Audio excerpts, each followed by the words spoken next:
আজকে আমাদেরকে এই জামিয়াতুল কোরআন ও সুন্নাহ ইসরাফিল কমপ্লেক্স কর্তৃক আয়োজিত আজকের এই পবিত্র জুমায় আল্লাহ সুবহানাহু ওয়া তাআলা আমাদেরকে জুমার সালাত আদায় করবার জন্য সুস্থ অবস্থা রব্বে করিম আমাদেরকে তার ঘরে উপস্থিত হওয়ার তৌফিক দান করেছেন। আমরা আমাদের মহান মুনিবের দরবারে অন্তরে অন্তঃস্থল থেকে শুকরিয়া আদায় করছি। সকলে পড়ছি আলহামদুলিল্লাহ। ফ্যান মনে হয় মাঝে মধ্যে একটা একটা দিলে ভালো হয়। সারা মসজিদেই মাঝে মাঝে একটা একটা করে দিয়ে দেন। তো সবাই কেমন আছেন? আলহামদুলিল্লাহ। সম্মানিত হাজিরিন, রজব মাসের একেবারেই শেষ, শাবান মাসের শুরু। রাসূলুল্লাহ সাল্লাল্লাহু আলাইহি ওয়াসাল্লাম রজব এবং শাবানে খুব বেশি দোয়া করতেন, আল্লাহুম্মা বারিক লানা ফি রজব ওয়া শাবান ওয়া বাল্লিগনা রমাদান। এই দোয়াটা পড়ছেন তো ইনশাআল্লাহ সবাই? বিশেষ করে হযরত উম্মাহাতুল মুমিনিন হযরত আয়েশা রাদিয়াল্লাহু তাআলা আনহা বলেন, রমজান মাসের পরে নবীজি যেই মাসে সবচেয়ে বেশি রোজা রাখতেন এই মাসের নাম হচ্ছে শাবান। অর্ধেক মাসের উপরে নবীজি রোজা রাখতেন, শাবান মাসে খুব বেশি রোজার প্র্যাকটিস করতেন। তাছাড়াও শাবানের মধ্যবর্তী এক রাতের আলোচনা হাদিসে অত্যন্ত গুরুত্বের সহিত আসছে যে আল্লাহ সুবহানাহু ওয়া তাআলা নিসফে শাবানে ইয়াতলুউ আল্লাহু ইলা খালকিহি ফি লাইলাতিন নিসফি মিন শাবান। হাদিস শরীফের মধ্যে আসছে আল্লাহ সুবহানাহু ওয়া তাআলা নিসফে শাবানের অর্ধরাত্রিতে সমগ্র সৃষ্টিকুলের প্রতি আল্লাহ তাআলার বিশেষ নজর আল্লাহ নিক্ষেপ করেন, মনোযোগ নিক্ষেপ করেন। ফায়াগফিরুল্লাহু লিজামিই খালকিহি, সমস্ত মাখলুকগুলোকে আল্লাহ মাফ করে দেন, ইল্লা তবে লিমুশরিকিন, মুশরিক ছাড়া,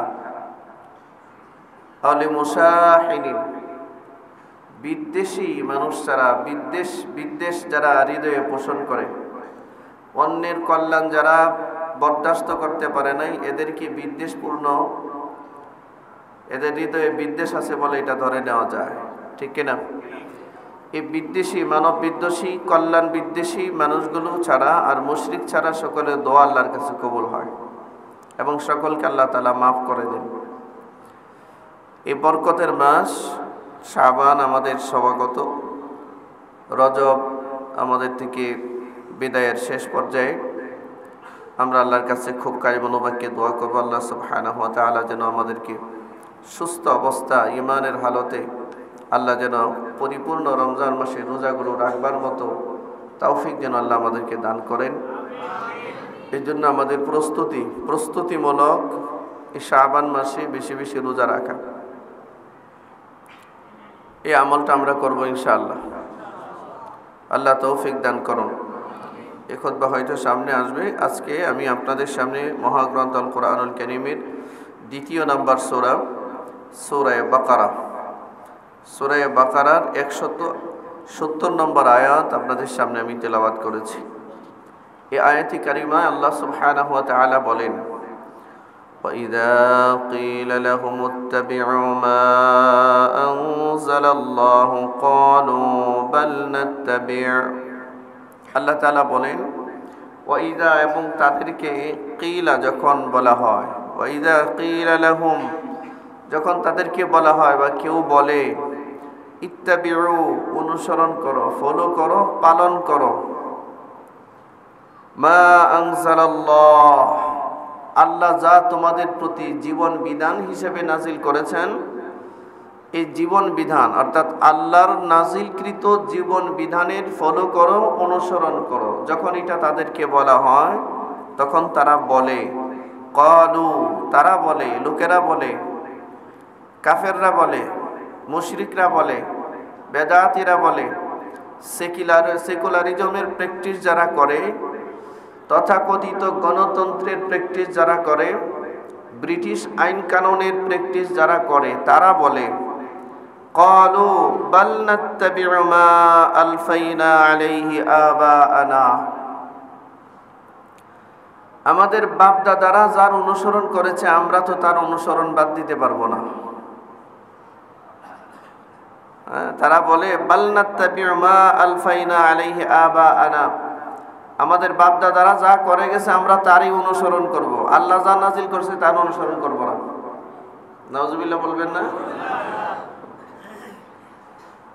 আওয়ালাউ কানা আবাউহুম, যদিও বা তাদের বাপ দাদা লা ইয়াকিলুনা শাইআ, কোনো কিছুই বুঝতো না, জ্ঞান বুদ্ধি ছিল না, ওয়ালা ইয়াহতাদুন, এবং তারা সুপথ প্রাপ্তও ছিল না, হেদায়েত প্রাপ্তও ছিল না।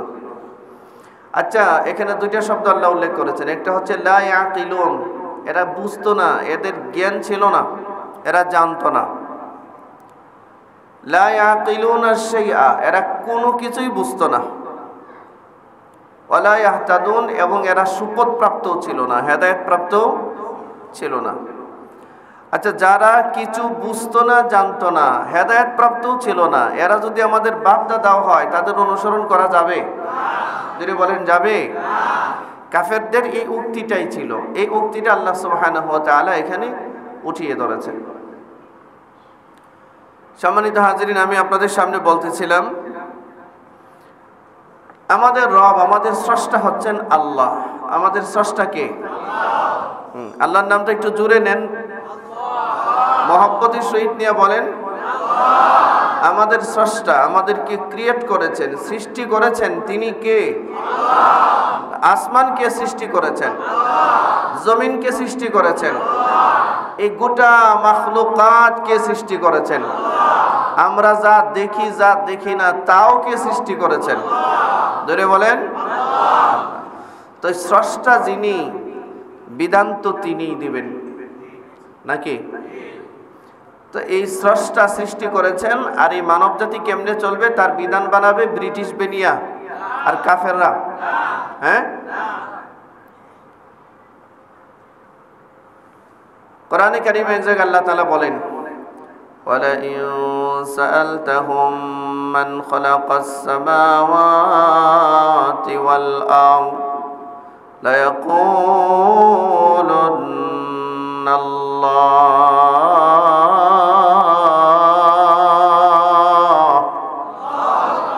আল্লাহ তাআলা বলেন, নবী আপনি দুনিয়ার মানুষদেরকে জিজ্ঞাসা করুন,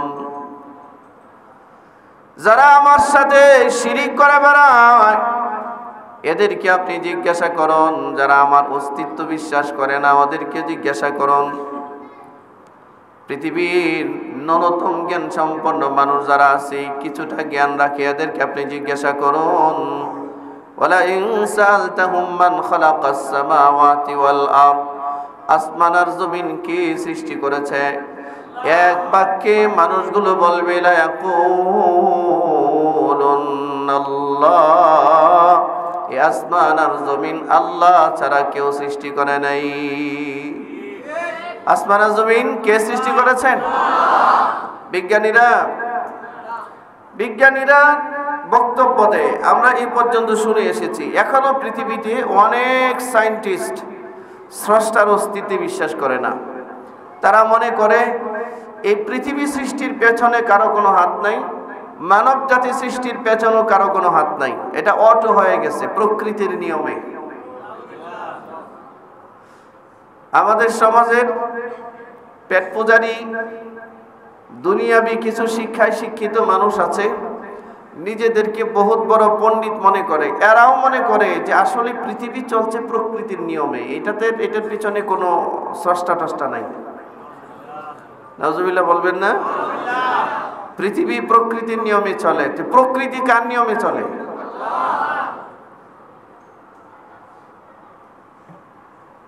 এই ন্যূনতম কমন সেন্স যার ভিতরে নাই, সে যত বড় পিএইচডি হোল্ডার হোক, সে যত বড় বিশ্ববিদ্যালয় থেকে সনদ নেক না কেন, এই লোক আসলে শিক্ষিত বলে আল্লাহর কাছে বিবেচিত নয়।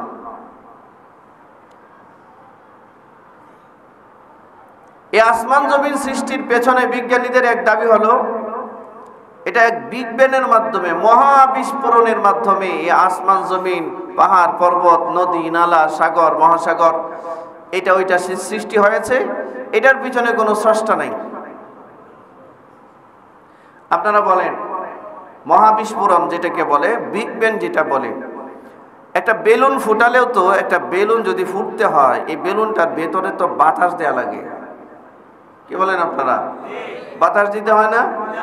এই বাতাসটা যখন নিয়মের বাইরে চলে যায়, বেলুনের জন্য এটা সহ্যকর ক্ষমতার বাইরে যায়, তখন তো বেলুনটা বিস্ফোরিত হয়, ফেটে যায় নাকি?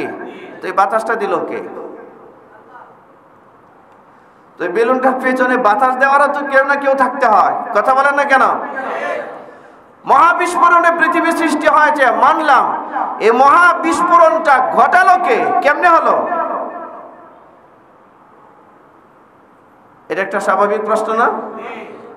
আপনি বিগ ব্যাং বলেন, মহাবিস্ফোরণ বলেন, আর যাই বলেন, সবকিছু করেছেন আল্লাহ। অভাব নাই, অভাব নাই, আল্লাহর সৃষ্টি কৌশলের কোনো অভাব নাই। আর আমরা তো একটা ছোট্ট গ্রহে আছি, পৃথিবী নামক একটা গ্রহ, ছোট্ট একটা গ্রহ। আমাদের সবচেয়ে নিকটবর্তী গ্রহের নাম চন্দ্র, এরপরে সূর্য, এরপরে কত ধরনের মহাবিশ্ব, মহা এক সমুদ্র, মহা এক শূন্য গ্যালাক্সি, মিল্কওয়ে, অভাব নাই। এরপরে আসমানের অবস্থান, এরকম একে একে 7টা আসমান আল্লাহ তাআলা সৃষ্টি করেছেন, 7 তবক জমিন সৃষ্টি করেছেন, 7 আসমানের উপরে জান্নাতকে সৃষ্টি করেছেন, 7 জমিনের নিচে জাহান্নামকে সৃষ্টি করেছেন। আল্লাহ সুবহানাহু ওয়া তাআলা এই গোটা সৃষ্টি জগৎকে এত সুন্দরভাবে সাজিয়েছেন।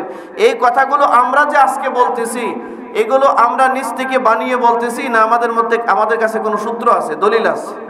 দলিল নাই? দলিল নাই? তো এ 7 আসমান সৃষ্টি হইল, এটা জানলাম কেমনে? কোরআনের দলিল ছাড়া তো জানলাম না। এটা তো আল্লাহ বলেছেন, الذي خلق 7 سماوات طباقا। আল্লাহ বলেন আমি পর্যায়ক্রমে একটার পর একটা 7টা আসমান সৃষ্টি করেছি। 7টা আসমান কে সৃষ্টি করেছেন পর্যায়ক্রমে? আল্লাহ। যদি বলেন কে সৃষ্টি করেছেন? আল্লাহ। সম্মানিত হাজরিন, আল্লাহ আসমান জমিন সৃষ্টি করলেন আর বিধান দেয় ব্রিটিশরা। এটা হাস্যকর না? আপনার মনে কথা বুঝতে পারেন নাই? আপনারা বলেন পৃথিবীর সর্বপ্রথম মানুষ কে ছিলেন? জোরে বলেন। আদম আলাইহিস সালাম। সর্বপ্রথম মা, মহিলাদের ভিতর থেকে কে ছিলেন? হাওয়া আলাইহাস সালাম। আদম আলাইহিস সালাম থেকে নিয়ে আজ পর্যন্ত মানুষের অস্তিত্ব পৃথিবীতে বিদ্যমান আছে। এই গোটা মানব জাতিকে সময়ে সময়ে, গোত্রে গোত্রে, দেশে দেশে সভ্য বানাবার জন্য, মানুষকে আল্লাহর ইবাদত করবার জন্য যুগে যুগে আল্লাহ তাআলা নবী রাসূল পাঠিয়েছেন। তার সংখ্যা প্রায় 100 লক্ষের উপরে। কত লাখের উপরে? নবীরা দুনিয়াতে এসে কি করছেন? মানুষকে অসভ্য বানিয়েছেন? হ্যাঁ, মানুষকে এক আল্লাহর অস্তিত্বের দিকে মানুষকে ডেকেছেন, রিসালাতের দিকে ডেকেছেন, আখিরাতের দিকে ডেকেছেন, আল্লাহর তাওহীদের দিকে মানুষকে আহ্বান করেছেন। সম্মানিত হাজরিন, এই তাওহীদ, রিসালাত, আখিরাত সমস্ত নবীদের মূল কাজ ছিল এটা। সমস্ত নবীদের মূল কাজ ছিল এটা। যার যার কাছে আল্লাহ তাআলা কিতাব পাঠিয়েছেন, সহিফা পাঠিয়েছেন, প্রত্যেকজন নবী এই অজানা অচেনা মূর্খ সমাজের মানুষগুলোকে একটা ডিসিপ্লিনের মধ্যে আনবার জন্য, একটা কানুনের ভিতরে, আইনের ভিতরে, একটা কনস্টিটিউশনের ভিতরে আনবার জন্য নবীরা যুগের পর যুগ চেষ্টা চালিয়েছেন। আমাদের আজ থেকে যদি 7-8 হাজার বছর পূর্বের কোনো ইতিহাস আমাদের সামনে আসে, এই ইতিহাসটা সঠিকভাবে আসলো কিনা এটার মধ্যে যথেষ্ট সন্দেহ আছে। আমি নিজে তালাশ করেছি, নিজে দেখেছি। আমরা যে আজকে কলমের ব্যবহার করি, লেখালেখি করি, এটা 6-7 হাজার বছর আগে ছিল না পৃথিবীতে। কলম দিয়ে যে লেখা যায়, এটা 7,000-8,000 বছর আগে পৃথিবীর মানুষ জানতো না। কলম দিয়া লেখা যায়, বা কলম বলতে কিছু একটা আছে, এটা দিয়ে কিছু লিখে রাখা যায়, পাতাতে হোক, গাছের ছালে হোক, বা কোথাও হোক কিছু একটা লিখে রাখা যায়। এটা মানুষ জানতো না, এটা জানছে মাত্র ৭,০০০ বছর আগে। মানুষ এই কলম দিয়া কিছু লেখা শুরু করলো, আস্তে আস্তে কিছু নিয়ম নীতি লেখা শুরু করলো মানুষ। প্রত্যেকটা গোত্রে, প্রত্যেকটা সমাজে, প্রত্যেকটা এলাকায়, প্রত্যেকটা দেশে কিছু নিয়ম নীতি, গোত্রপতি যারা ছিল, যারা ওই অঞ্চলের নেতৃত্ব দিত, তারা কিছু নিয়ম নীতি লেখা শুরু করলো যে আমার এই সমাজ, আমার এই গোত্র, আমার এই এলাকা এই কয়েকটা নিয়ম নীতির উপরে পরিচালিত হবে। এটা মানুষ লেখছে। মানুষ যা লেখে এটা অন্য কোনো মানুষের জন্য বিধান হিসেবে কার্যকর হতে পারে না, কারণ মানুষ ভুলের ঊর্ধ্বে না, মানুষ সব ভুল করে থাকে, ঠিক কি না? জোরে বলেন। নির্ভুল কোন সংবিধান মানব জাতির জন্য যদি কেউ দিতে পারে, তিনি হচ্ছেন আল্লাহ। জোরে বলেন, কে? আল্লাহ তাআলা নির্ভুল এক সংবিধান দিয়ে, কমপ্লিট কোড অফ লাইফ বানিয়ে সমগ্র মানব জাতির জন্য এক মুক্তির সনদ দিয়ে, সব সমস্যার সমাধানের ইঙ্গিত দিয়ে আল্লাহ কোরআন মাজিদ নাজিল করেছেন আজ থেকে 1450 বছর আগে। কেমন একটা সমাজ ব্যবস্থা আল্লাহ কোরআন নাজিল করেছেন, এবং ওই সমাজ ব্যবস্থা পরিচালনার আইন কানুন কেমন ছিল, আর কোরআনের আইনগুলো কি ছিল, আল্লাহ রসুলের সাথে তৎকালীন সময়ের মক্কার কাফেরদের কন্ট্রাডিকশনটা কোন জায়গায় ছিল, খেয়াল করুন। তাহলে সহজে বোঝা যাবে আসলে আল্লাহর কোরআনের আইনের প্রয়োজনীয়তা আমাদের সমাজ ব্যবস্থায় কতটুকু।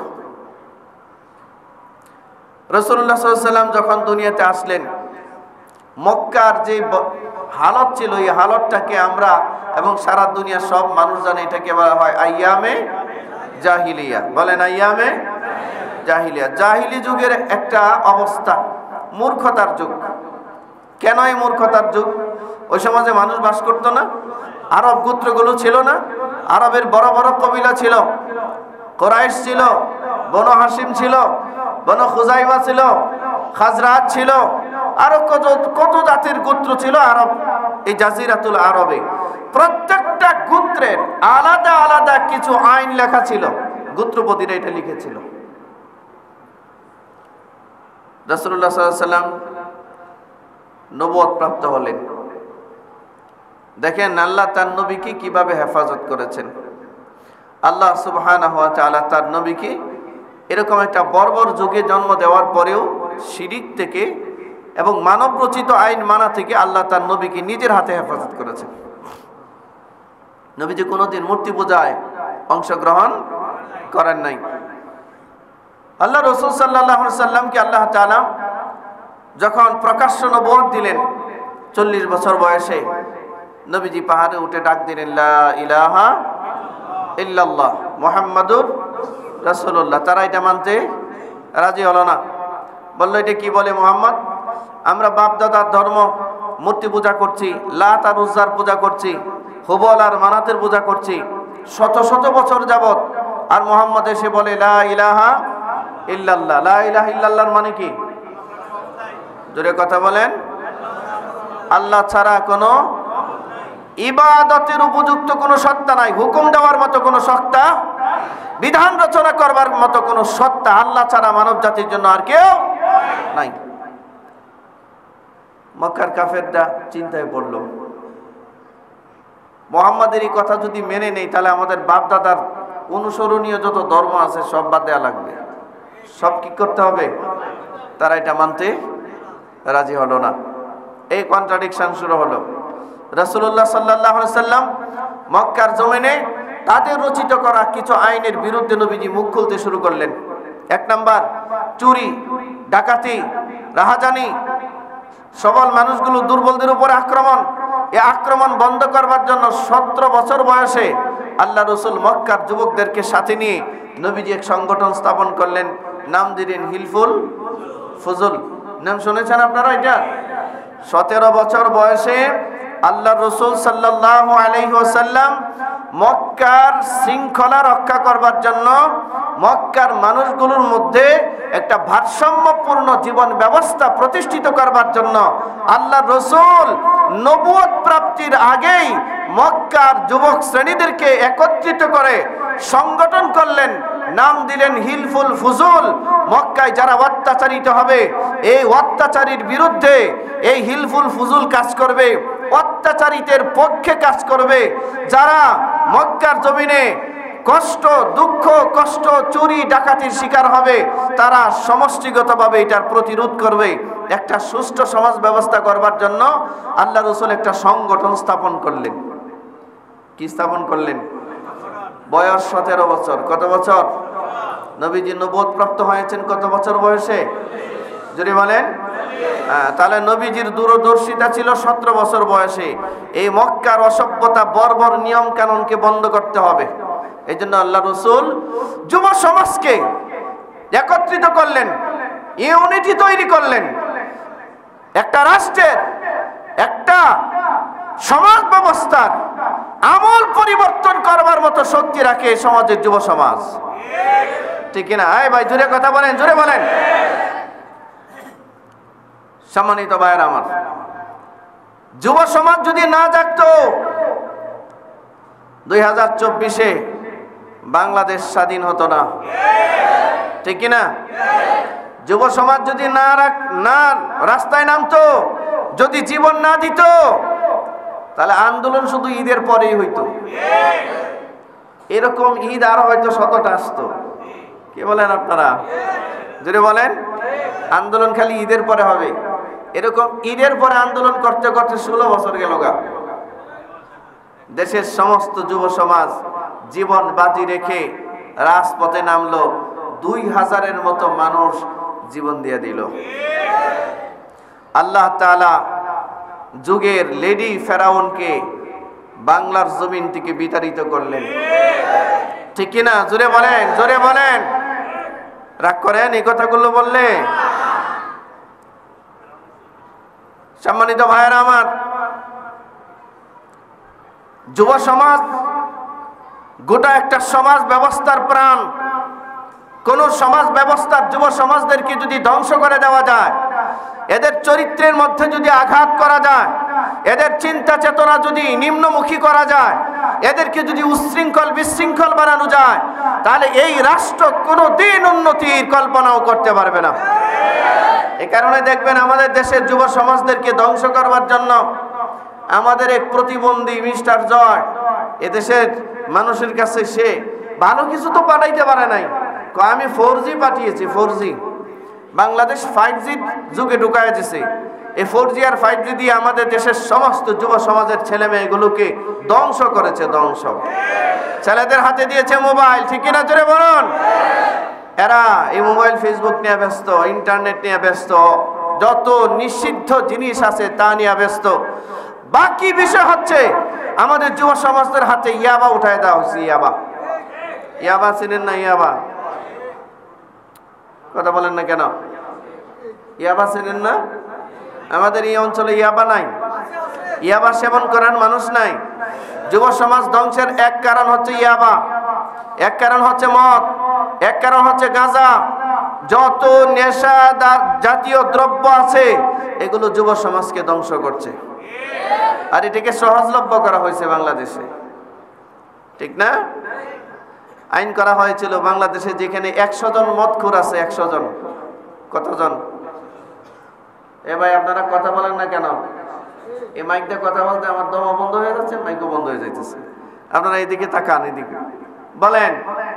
এদেশে 100 জন মদখোর যেখানে আছে, এই মদখোররা যদি চায় যে সেখানে প্রকাশ্যে একটা মদের দোকান দেওয়া যাবে, এই মর্মে সংসদে আইন হয়েছিল। আপনারা ভুলে গেছেন এটা? মদখোররা যদি চায় যে আমরা প্রকাশ্যে একটা মদের দোকান দিতে চাই, তো সরকার এটা লাইসেন্স দিবে। এদেশে আলেমরা তার বিরুদ্ধে। আরে ভাই, সব জায়গায় তো সমস্যা হইলে আলেমরাই কথা বলে, আপনারা তো কথা বলেন না, মাঝখানে থাকেন, মাঝখানে। অন্যায়ের বিরুদ্ধে কথা বলতে হবে। আল্লাহ উম্মতকে এই জন্যই সৃষ্টি করেছেন। অন্যায়ের বিরুদ্ধে কথা বলা শুধু আলেমদের কাজ নয়, অন্যায়ের বিরুদ্ধে কথা বলা আমাদের সকলের কাজ, ঠিক কিনা জোরে বলেন? কুনতুম খায়রা উম্মাতিন উখরিজাত লিন-নাস তা'মুরুনা বিল মা'রুফ ওয়া তানহাউনা আনিল মুনকার মান রাআ মিনকুম মুনকারান ফালইয়ুগাইয়িরহু বিয়াদিহি ফাইন লাম ইস্তাতি' ফাবিলিসানিহি ফাইন লাম ইস্তাতি' ফাবিকলবিহি ওয়া যালিকা আদআফুল ঈমান। এগুলো কোরআন সুন্নাহর নির্দেশনা। যদি সমাজে কোনো অন্যায় অপরাধ সংঘটিত হতে দেখো, এটাকে তুমি তোমার জবান দিয়া, তুমি তোমার শক্তি দিয়া প্রতিরোধ করো, প্রতিহত করো। যুব সমাজকে আজকে মদ, গাঁজা, ইয়াবা, জুয়া, গান, বাজনা, অশ্লীলতার ভিতরে ডুবিয়ে রেখে ওরা চেয়েছিল বছরের পর বছর, যুগের পর যুগ এই দেশের নেতৃত্বের আসনে আমরা বসে থাকবো। যুব সমাজ বুঝতে পেরেছে আমাদের করণীয় ঠিক করতে হবে, ঠিক না? যুব সমাজ জেগে উঠেছে, বাংলাদেশের স্বৈরাচারের পতন হয়েছে। যুব সমাজ এবং মুসলিম মুজাহিদ জেগে উঠেছে, শত বছরের স্বৈরাচার সেই সিরিয়ার বাশার আল আসাদ নিজের জীবন নিয়ে কোন রকম পালিয়েছে। শ্রীলঙ্কার যুব সমাজ জেগেছে, শ্রীলঙ্কার প্রেসিডেন্টকে পালাতে বাধ্য করেছিল, ঠিক না? আমার ভাইয়েরা, যুব সমাজ একটা সমাজ ব্যবস্থার সবচেয়ে বড় শক্তিশালী একটা সঙ্গ, একটা অঙ্গ। এই জন্য আল্লাহ রসুল 17 বছর বয়সে হিলফুল ফুজুল নামক সংগঠন করে আল্লাহ রসুল সাল্লাল্লাহু আলাইহি ওয়াসাল্লাম গোটা তৎকালীন সময়ে মক্কার জমিনে যেন একটা স্থিতিশীল, একটা ভারসাম্যপূর্ণ সমাজ ব্যবস্থা গড়ে উঠে। এই জন্য আল্লাহ রসুল সাল্লাল্লাহু আলাইহি সাল্লাম সবাইকে নিয়ে ঐক্যবদ্ধ একটা প্ল্যাটফর্ম তৈরি করেছেন। 40 বছর বয়সে নবুয়ত প্রাপ্ত হলেন। নবীজি তখন নবীর মতো করে বক্তব্য দেওয়া শুরু করলেন আল্লাহর বিধান দিয়ে। তৎকালীন সময়ে মক্কার কাফেররা কি করতো? দেদারসে মদ খাইতো। কি খাইতো? আরে ভাই কথা বলেন না কেন আপনারা? মুখ বন্ধ কেন? জোরে বলেন। কি খাইতো? মদ খাইতো, জুয়া খেলতো। রাস্তাঘাটে যদি কেউ যাইতো দলে দলে মিলে ডাকাতি করতো। এগুলো আপনারা জানেন না? তাহলে আর আইয়ামে জাহিলিয়াত কেন হয়েছে?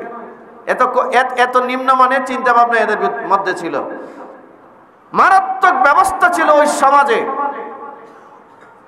সবচেয়ে মারাত্মক সমস্যা, এই মারাত্মক সমস্যার মধ্যে ব্যাপক আকারে যে সমস্যাটা ওই সমাজে ছিল সেটা হলো তারা কন্যা সন্তান যদি কারো জন্ম হতো, তারা একটা আইন করে নিয়েছিল কন্যা সন্তানকে জীবিত রাখা যাবে না, ওরে জীবন্ত ফুটে ফেলতে হবে, মেরে ফেলতে হবে।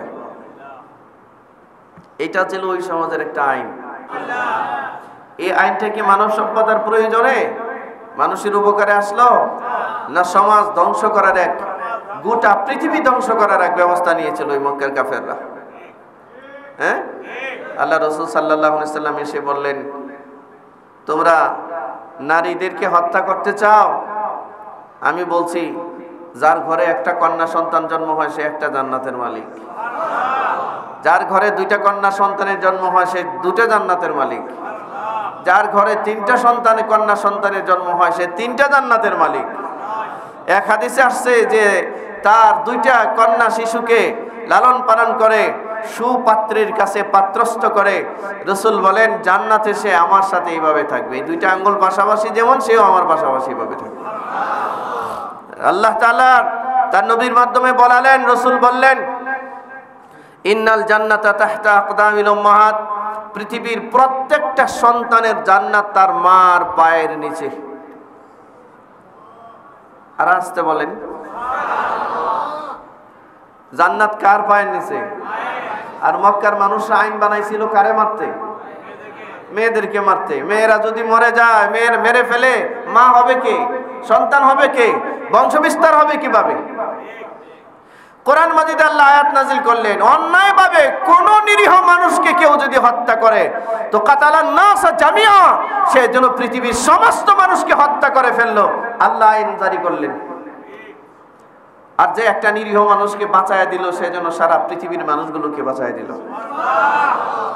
আল্লাহর আইন আর মক্কার কাফেরদের তৈরি করা আইনে একটা কন্ট্রাডিকশন হয়ে গেল, মতবিরোধ হয়ে গেল, হইল না? মক্কার কাফেররা কন্যা শিশু মারতে চায়, রাসূল বললেন যার কন্যা হয় সে জান্নাতের মালিক। মক্কার কাফের এটা মানতে পারলো না। কি রে, আমরা যা বলি মোহাম্মদ দিতে আর উল্টাটা বলে, হবে না। মোহাম্মদের নেতৃত্ব মানা। এ ভাই একটু জোরে বলেন, জোরে জোরে জোরে জোরে কথা বলতে হবে, জোরে জোরে কথা বলতে হবে। মক্কার কাফেরদের সমস্যা ছিল, ওরা শত শত বছর যাবত কন্যা শিশু হত্যা করার আইন করেছিল। তারা শত শত বছর যাবত সুদ আর ঘুষ, চুরি, ডাকাতি, জালিমরা মাজলুমদের উপরে অত্যাচার করা, এটা তারা নিয়ম বানিয়ে নিয়েছিল। অর্থাৎ শক্তিশালী কোন গোত্র দুর্বল গোত্রদের সম্পদ আহরণ করত, জোর করে নিয়ে যাইত। আল্লাহ রসুল তাদের বিরুদ্ধে কথা বললেন, গোটা সমাজ ব্যবস্থার আমল পরিবর্তনের কথা বলছে। হ্যাঁ, মক্কার আবু জাহেলের সাঙ্গপাঙ্গর এটা মানতে পারলো না। কিরে, আমরা দারুন নদুয়াতে যেই সংবিধান করলাম, আপনারা খুব খেয়াল করেন ভাই, কথাটা খেয়াল করেন।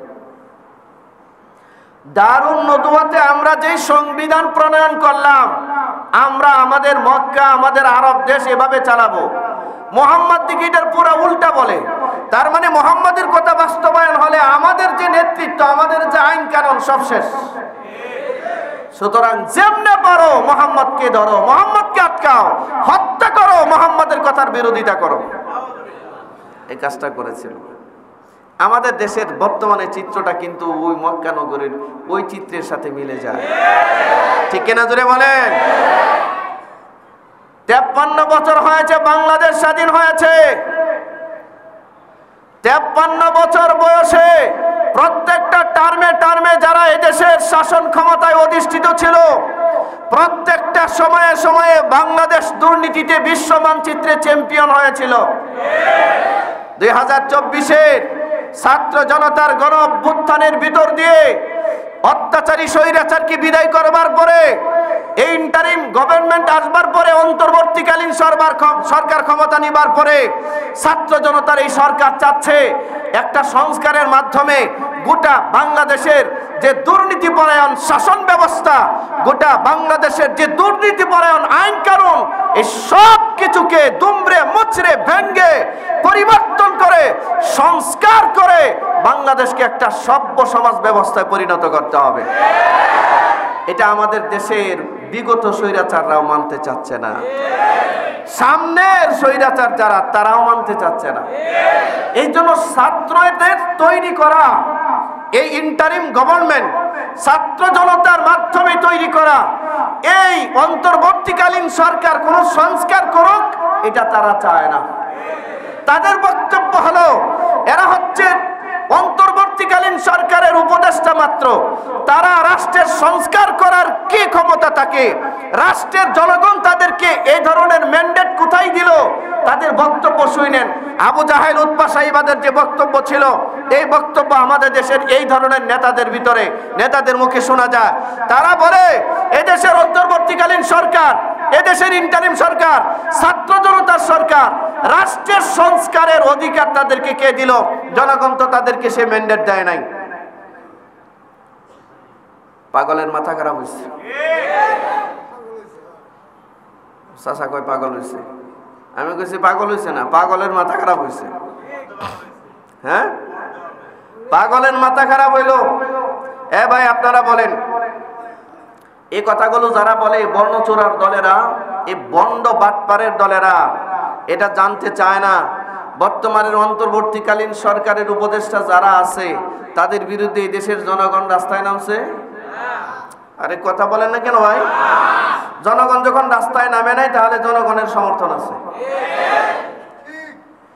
এদেশের অন্তর্বর্তীকালীন সরকারের উপদেষ্টারা যারা যেই কাজগুলো সংস্কারমূলক যে কাজগুলো হাতে নিয়েছে, এই কাজগুলো রাষ্ট্রের জন্য প্রয়োজন আছে কিনা জোরে বলুন। একটা মানুষ সারা জীবন প্রধানমন্ত্রী থাকবে এটা হতে পারে না। একটা দল সারা জীবনে দেশে রাষ্ট্র ক্ষমতায় থাকবে এটা হতে পারে না। পরিবারতন্ত্র রাষ্ট্রে চলতে পারে না, নারী নেতৃত্ব রাষ্ট্রে চলতে পারে না। এটার বিরুদ্ধে সমাজ ব্যবস্থার এই মুসলিম মিল্লাত 92% মুসলমানদের ঐক্যবদ্ধ আন্দোলন করতেই হবে, এই সংস্কার করতেই হবে। এই সংস্কারগুলোর প্রশ্ন যখন সামনে আসছে এদের মাথা নষ্ট হয়ে গেছে। এরা বলে কত সুন্দর টকশোর মধ্যে জ্ঞানীগুণীরা বলতেছে যে এই ইন্টারিম সরকারকে, অন্তর্বর্তীকালীন সরকারকে সংস্কার করার ক্ষমতা ম্যান্ডেট কে দিল? ম্যান্ডেট কে দিল? মানে এই দেশের গণ অভ্যুত্থানের মাধ্যমে, জুলাই আগস্টের গণ অভ্যুত্থানের মাধ্যমে বিশাল এক পরিবর্তন হলো। বাংলাদেশের শয়তানও বিশ্বাস করতো না যে হযরত শেখ হাসিনা দেশ ছেড়ে পালাবে।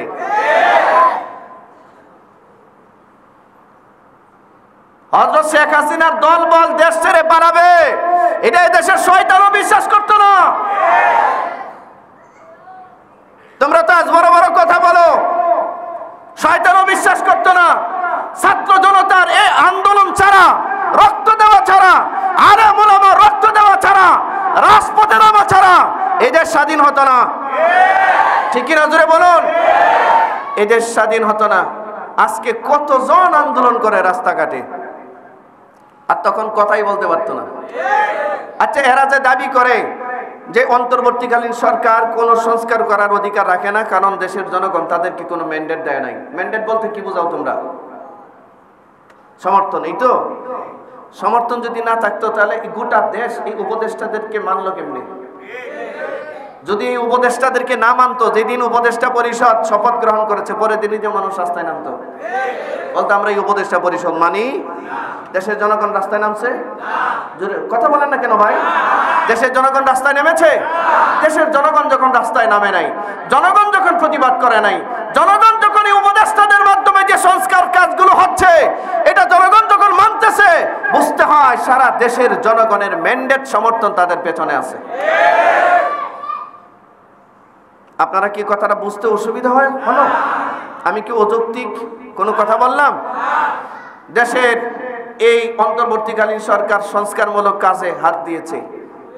একজন লোক দুইবারের অতিরিক্ত প্রধানমন্ত্রী হতে পারবে না। আলহামদুলিল্লাহ বলেন। আমরা তো বলি একবার অতিরিক্ত প্রধানমন্ত্রী না বলেই ভালো হয়। একবার চান্স, একবার ভালো করলেও একবার, মন্দ করলেও একবার। দুইবারে করলে প্রথম 5 বছর দুর্নীতি করব, আর পরের 5 বছর ফেরেশতা সাজার চেষ্টা করব। কথা বলেন না কেন? সুবিধা হয় একবার। ওয়ান ওয়ে রুট দেন, ওয়ান ওয়ে, একবার। ঠিক কিনা ধরে বলেন?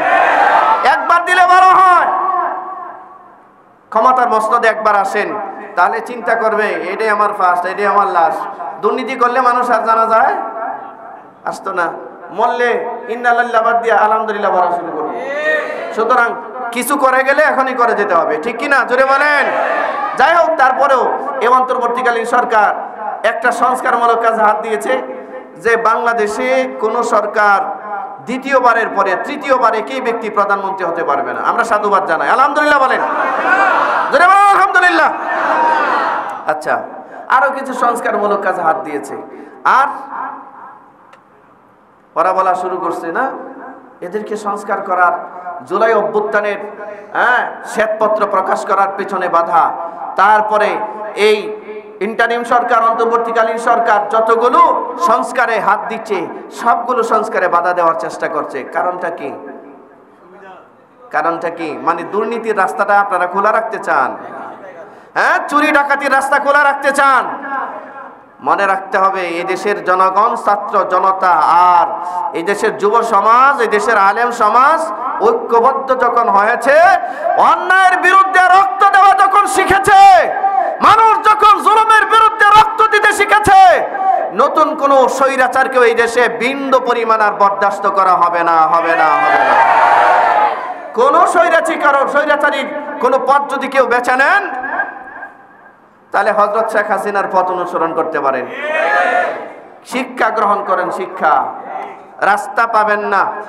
উনি তো হেলিকপ্টার পাইছিল, আপনারা হেলিকপ্টারটাও কিন্তু পাবেন না। দেশের মানুষের মধ্যে একটা চেতনা বোধের সৃষ্টি হয়েছে। ঠিক কিনা জোরে বলেন? ভাই আপনারা একটু জোরে বলেন তো।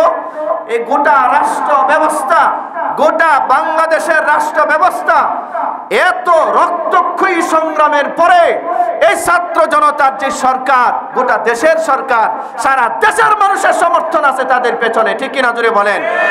আপনারা কোত্থেকে বলেন যে এদের পেছনে সংস্কার করার কোনো অধিকার নাই, কোনো ম্যান্ডেট নাই? এটা তো একটা ধোঁকা ছাড়া, এটা একটা মিথ্যা অপবাদ ছাড়া কিছুই নয়। বরঞ্চ দেশের মানুষ এটা মনে করে তোমরা ভোটের নামে যে ডাকাতি করো, এইটা বাদ দিয়া এই সরকার যদি সংস্কার করতে থাকে, কারো কোনো বাধা বিপত্তি থাকবে না। আপনাদের আছে? এতটান এই সরকার যদি কোনো সংস্কার করতে চায়, আপনাদের কোনো বাধা আছে?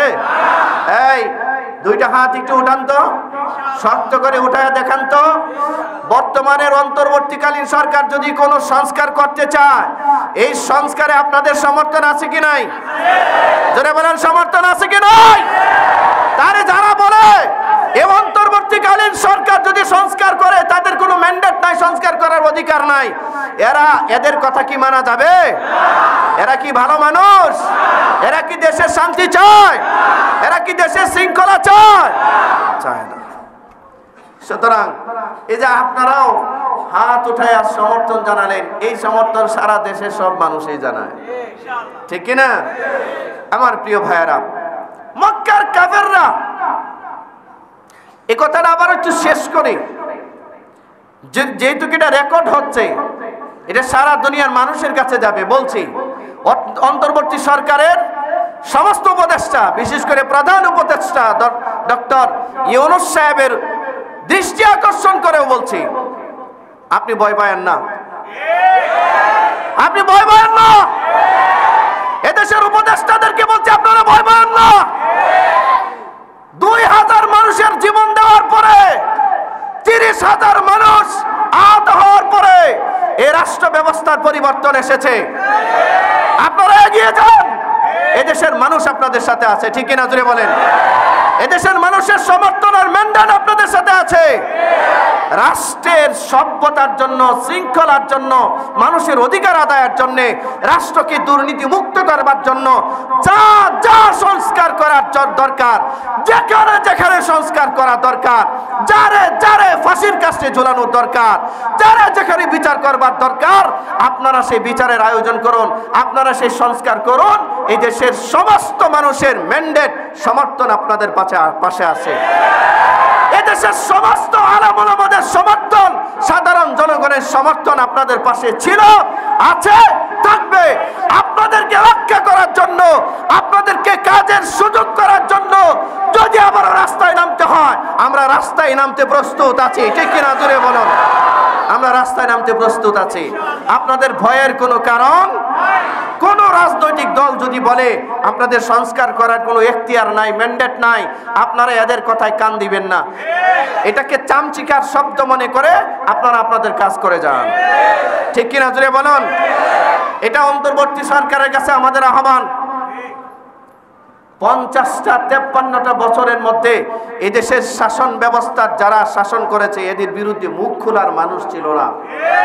যারাই মুখ খুলেছে, তাদের এই হাতে ডান্ডা বড়ি, হাতে হাত করা লাগানো হয়েছে, পায়ে ডান্ডা বেরি পড়ানো হয়েছে, ঠিক কিনা? জোরে বলেন।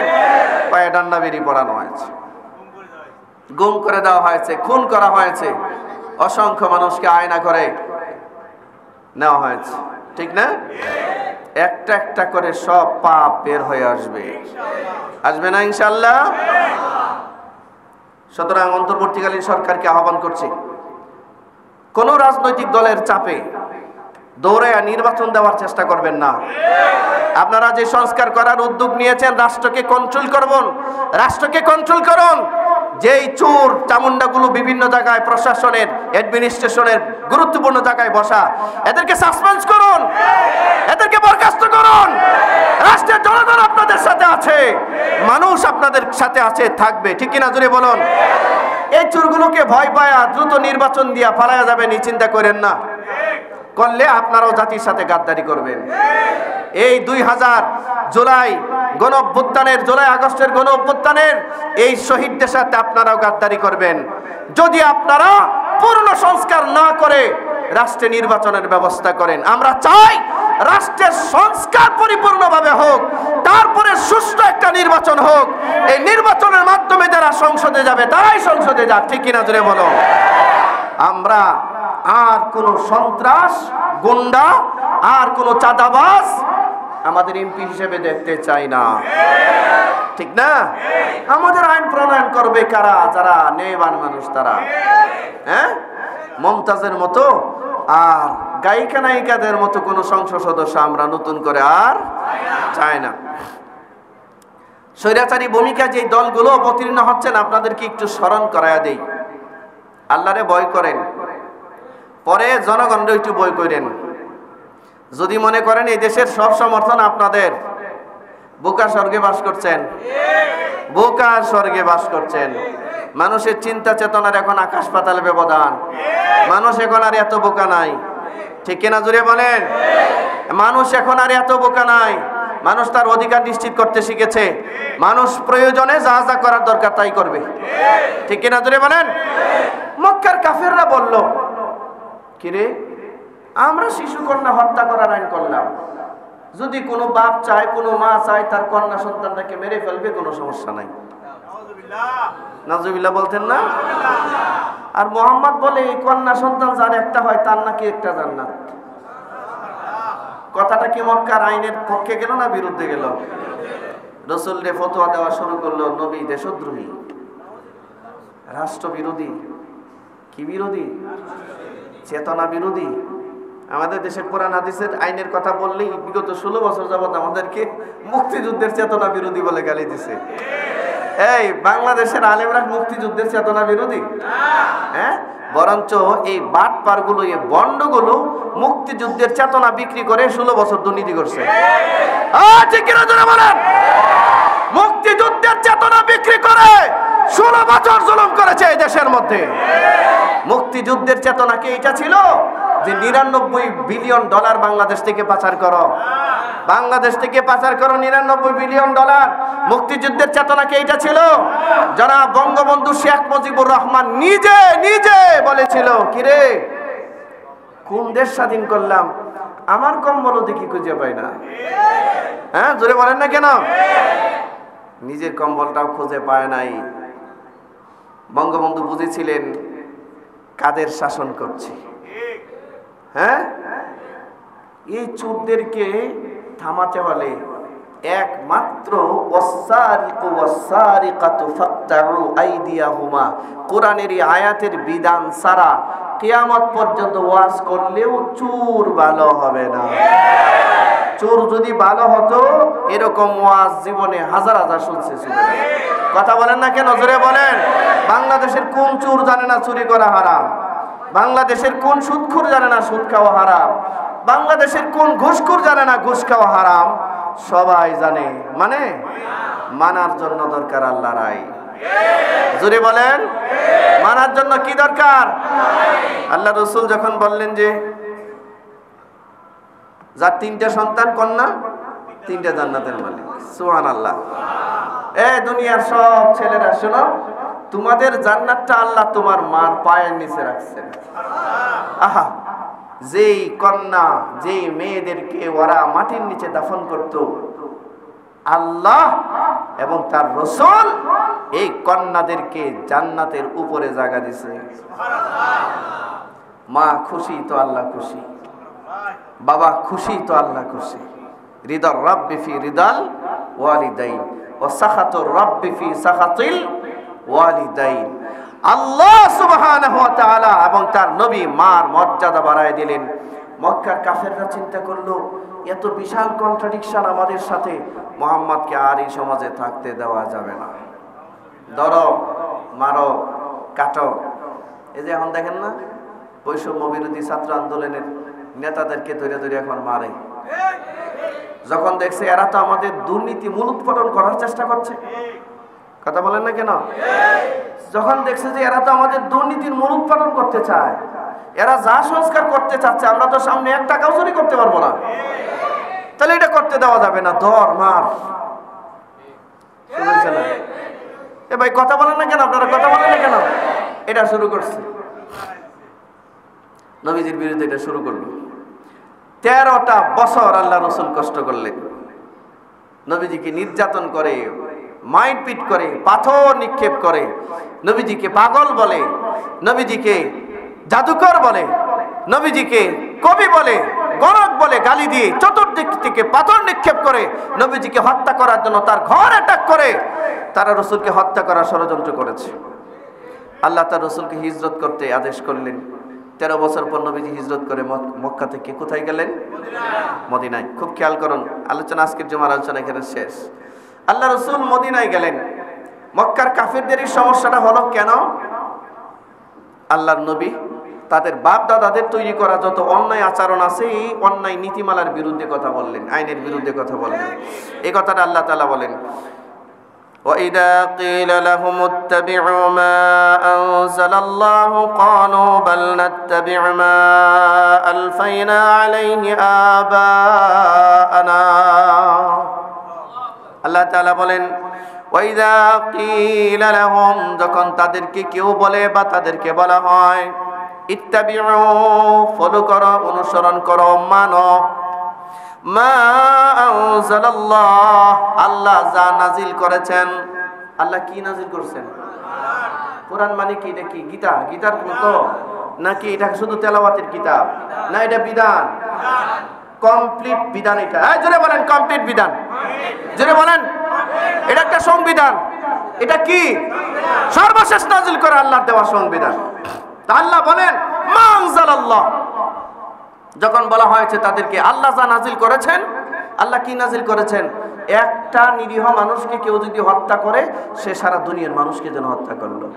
একটা মানুষকে যে বাঁচাই দিল, সে যেন সারা দুনিয়ার মানুষকে বাঁচাই দিল। মক্কার কাফেররা কন্যা সন্তান মানে জন্ম নিলেই এটা জীবন্ত কবর দিত। আল্লাহর কথা সব মানুষকে বেঁচে গেল, সারা দুনিয়ার মানুষের বংশ বিস্তার হইল। কুরআন নাজিল না হইলে মক্কার মানুষ এমনি মানুষ মাইরা সাফ করে দিত, ঠিক কি না? জোরে বলেন। আল্লাহ তাআলা বলেন, এরা বলে কি, মক্কার কাফেররা বলে কি, ক্বালু, তারা বলে, বাল নাত্তাবিউ মা, আমরা তো ওইগুলো তো মানবই না, আল্লাহর কথা তো মানবই না, বরঞ্চ বাল নাত্তাবিউ মা আলফাইনা আলাইহি আবাআনা, আমাদের বাপ দাদারা যা নিয়ম প্রচলন করছিল আমরা ওইটাই মানব। বাপ দাদারা কি নিয়ম প্রচলন করছিল? চুরি করো, ডাকাতি করো, মদ খাও, কন্যা শিশু জন্ম হইলে জীবন্ত দাফন করো। আপনারা কথা বলেন, বুঝেন নাই? মক্কার কাফেররা বলে আমরা ওইটা চাই, আর বাংলাদেশের বর্তমানে স্বৈরাচাররা বলে আমরা ওইটা চাই। আমরা নতুন কোনো সংস্কার চাই না। হ্যাঁ, জোরে বলেন না কেন? আমরা নতুন কোনো সংস্কার চাই না, আমরা ওই পুরাতন সিস্টেমে চলতে চাই, যাতে করে চুরি সুন্দর করে করতে পারি, ধরা ছোঁয়ার বাইরে থাকতে পারি, ঠিক কিনা? চলবে না, এইসব আর চলবে না, ইনশাআল্লাহ বলেন, এইসব আর চলবে না। এরপর আল্লাহ রাব্বুল আলামিন বলেন, আওয়ালাউ কানা আবাউহুম, আল্লাহ বলেন যদিও বা এদের বাপ দাদা লা ইয়াকিলুনা শাইআ, কোনো কিছু জানতো না, জ্ঞান বুদ্ধি ছিল না, ওয়ালা ইয়াহতাদুন, এরা সুবোধ প্রাপ্ত ছিল না, হেদায়েত প্রাপ্ত ছিল না, অথচ তারপরেও তারা তাদের বাপ দাদার নিয়ম নীতি মানতে চায়। অনেক কথা আলোচনা ধারাবাহিকভাবে সামনে আসবে। আপনাদের সামনে যে কয়টা কথা বললাম, এই কথাগুলো বলার দ্বারা আপনারা কি বিরক্ত হন, রাগ করেন? একটু কষ্ট করে আইসেন, কিছু কথা শুনেন, জিন্দিগির কিছুটা পরিবর্তন, মানসিক কিছুটা পরিবর্তন, চিন্তার কিছু বিকাশ আপনার আমার জীবনে আসবে ইনশাআল্লাহ। ওয়া মা আলাইনা ইল্লাল বালাগ। আসসালামু আলাইকুম ওয়া রাহমাতুল্লাহ।